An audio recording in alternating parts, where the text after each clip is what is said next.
ক্রিকেটের শতবর্ষের রেখায় অনেক বিন্দুর মাঝে লাল সবুজের তো ওই একটাই আমি যে স্থায়ী অমাবস্যার রাতের ওই জ্যোৎস্নার আলো, যে মৃদু হলেও অন্ধকারে পথ দেখিয়েছে বাংলাদেশের ক্রিকেটকে। আমি যে বর্ষার বাতাসে মুকুলিত বসন্ত। আমি ক্রিকেটের পংক্তিমালায় নতুন এক মাত্রা। আমার নাম সাকিব আল হাসান। আমি বাংলাদেশের ক্রিকেটের সূর্যোদয়।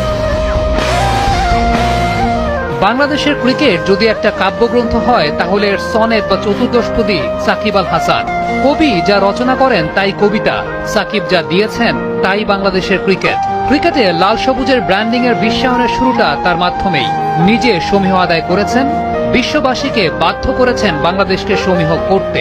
বিদেশ বিভয়ে ঘুরতে যাওয়া পর্যটক যখন নিজের দেশের পরিচয় দেয়, ওপাশ থেকে লাল সবুজের এই দেশটার বিজ্ঞাপনে তাকেও শুনতে হয় সাকিব আল হাসানের কথা। বংশের তোয়াক্কা না করে খান বা চৌধুরী বংশের কেউ কেউ নিজের সত্যভূমিষ্ঠ শিশুর নাম রাখেন সাকিব আল হাসান। কেউ বা নিজের নাম পরিবর্তন করে নিজেই রাখেন সাকিব। কেউ কেউ এক ঝলক সাকিবের সান্নিধ্য পাওয়ার জন্য বিনিদ্র রজনী যাপন করেছেন। আবার কেউ বা সাকিবের ব্যাটিং দেখবে বলে স্কুল ফাঁকি দিয়ে পিঠে মানচিত্র এঁকেছে। ক্রিকেট বিশ্বে বাংলাদেশের মানচিত্রটাকে দাম বাড়িয়েছে সাকিব।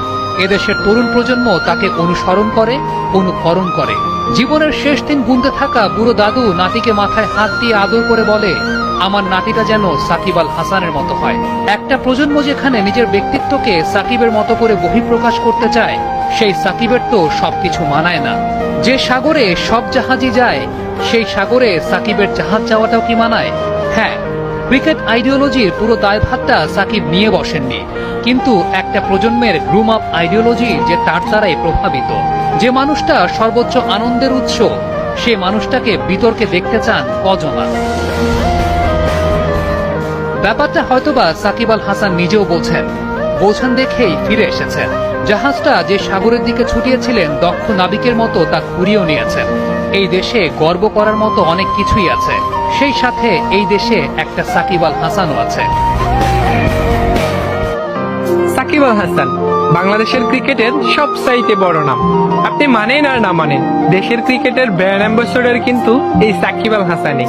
হ্যাঁ, সাম্প্রতিক সময়ে হয়তো তার একটু খারাপ সময় যাচ্ছে। খারাপ সময় বিশ্বের সকল ক্রিকেটারদেরই যায়, তবে সাকিব আল হাসানই একমাত্র ক্রিকেটার যিনি সবচাইতে কম খারাপ সময়ের মধ্যে দিয়ে গেছেন। সবসময় ব্যাট এবং বলে টপ লেভেলের পারফরমেন্স করেছে তিনি। আমি যদি হারিয়ে যাই নীল আকাশের নীলে, তোমরা আমায় খুঁজে নিও সন্ধ্যা তারার মাঝে।